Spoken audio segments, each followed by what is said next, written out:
members and friends of MCC Boston. In recognition of Women's History Month, we'll be taking time during our offering call to acknowledge queer women who played a significant role in our fight towards equality. This evening, we're starting with a lesbian trailblazer of our movement. Her self-described life mission was to tear away the shroud of invisibility of homosexuality, which through most of her lifetime was associated with crime and mental illness. Born in Vienna, Austria in 1932, where her father served as a U.S. diplomat, she attended Catholic school and early on considered becoming a nun. Her family returned to the United States at the outbreak of World War II, where she became aware of her attraction to other girls. Her first hearing of the word homosexual was in high school in reference to herself, when she was rejected from membership in the National Honor Society for reservations about her character and what the teacher identified as homosexual inclinations. At age 18, she left home for Philadelphia after her father found the book The Well of Loneliness in her room and demanded it be burned. Having no one to talk to about her feelings, she read as much as she could on the topic. She found very little, and much of what she did find was in medical books and texts on abnormal psychology, describing homosexuals as deviants, perverts, and abnormal. Stating in a 2001 interview, "I thought this is not about me. There is nothing here about love or happiness. There has to be something better."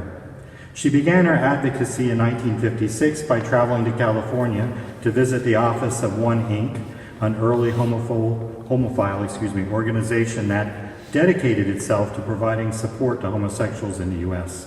While in California, she met with the founders of the Daughters of Bilitis, where they authorized her starting a New York chapter. She served as the chapter's first president by commuting to New York from Philadelphia twice a month, while also editing the organization's magazine, The Ladder, where she discovered the power of the press and the ability to influence readers. In 1963, she began attending the East Coast Homophile Organization conferences and was present to hear Dr. Albert Ellis tell them the exclusive homosexual is a psychopath. In a later interview, she stated, "People like Ellis talked about homosexuality being a sickness, and they talked about a cure. We'd sit there and listen and politely applaud, and then go for the social hour afterward."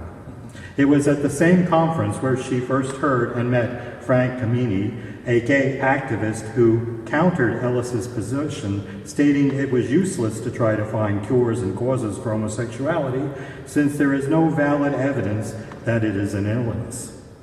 In 1965, she marched along with approximately 24 others in the first gay picket lines at the White House, the U.S. State Department, and Independence Hall in Philadelphia to protest the federal government's policy on discrimination of homosexuals, holding a sign that read, "Sexual preference is irrelevant to federal employment." The men who agreed to picket had to wear suits and ties, and the women who participated wore dresses, heels, pantyhose, so as to look employable by the federal government. Recounting in later interviews, she recalled, "I remember a man said to his kids, 'Hold your nose, it's dirty here.' And there was a woman dragging a string of kids who said very angrily, 'You should all be married and have children like me.' A tourist witnessing the demonstration remarked, 'I still don't believe it. Somebody's got to be kidding.' A stunned high school student pointed out, 'But they all look so normal.' It was risky and we were scared. Picketing was not a popular tactic at the time, and our cause seemed outlandish even to most gay people. The evening prior to the picketing, the Secretary of the State Department announced the pickets at a press conference. That and the media coverage that followed was the breakthrough moment for high-profile visibility for the gay and lesbian movement. From 1965 to 69, she and others led the annual reminder picketing at Independence Hall in Philadelphia on July 4th until the Stonewall riots in 1969. After the riots, the annual Gay Pride Parade commemorated the riots took its place. In the 1970s, she continued her push to ensure that resources in libraries addressed homosexuality in a positive, supportive way. She found a home in the gay group that formed in 1970 of the American Library Association, which was the first gay caucus in a professional association, and she became its coordinator in 1971. During that time, she pushed the American Library Association for more visibility for gays and lesbians in that profession. As part of that effort, she staffed a kissing booth at the American Library Association's Dallas convention underneath a banner stating "Hug a homosexual," with a woman-only side and a men-only side. When no one took advantage of it, she and others kissed in front of the rolling cameras. In describing its success, despite most of the reaction being negative, she said, "We needed to get an audience, so we decided, let's show gay love live." So we hugged and kissed each other. It was shown twice on the evening news, once in the morning. It really put us on the map. In 1970, she made an appearance on the Phil Donahue Show along with 6 other lesbians. They were some of the first open lesbians to appear on television in the United States, and debated long-held stereotypes about gays.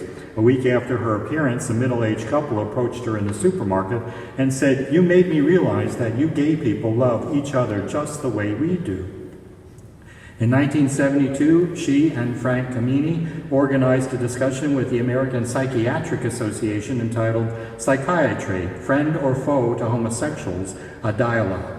During that meeting, the need for a gay psychiatrist became apparent, and she convinced the panel moderator to agree to add a gay psychiatrist if one could be found. By writing letters and making calls around the country, she and her life partner Kay found a gay psychiatrist in Philadelphia who agreed to participate on the panel, provided he appear in a heavy disguise with voice-distorting microphones, calling himself Dr. H. Anonymous. As a result of his testimony, and by her reading aloud letters from other psychiatrists who declined to appear for fear of professional ostracism, homosexuality was removed from the Diagnostic and Statistical Manual as a mental disorder in 1973. The verdict was the culmination of her life's work, and her picture accompanied newspaper headlines around the country stating 20 million homosexuals gained instant cure. Perhaps by now many of you have recognized the woman we're celebrating this evening.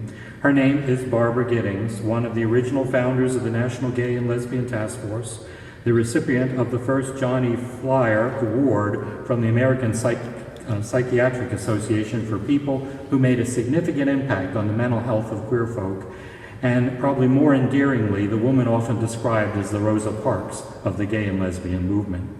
Barbara Giddings summed up her inspiration for activism, stating, "As a teenager, I had to struggle alone to learn about myself and what it meant to be gay. Now, for 48 years, I've had the satisfaction of working with other gay people all around the country to get the bigots off our backs, to oil the closet door hinges, to change prejudiced hearts and minds, and to show that gay love is good for us and for the rest of the world, too. It's hard work, but it's vital, and it's gratifying, and it's often fun."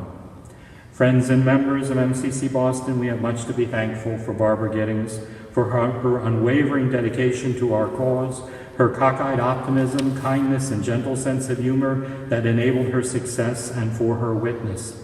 Having the chance to meet her in 2003 at an MCC General Conference was one of the many gifts that MCC has given me. So this week, give thanks for the strength and character of trailblazing women like Barbara Giddings, and then recommit to this community, enabling the continuation of this ever-evolving path toward full queer equality.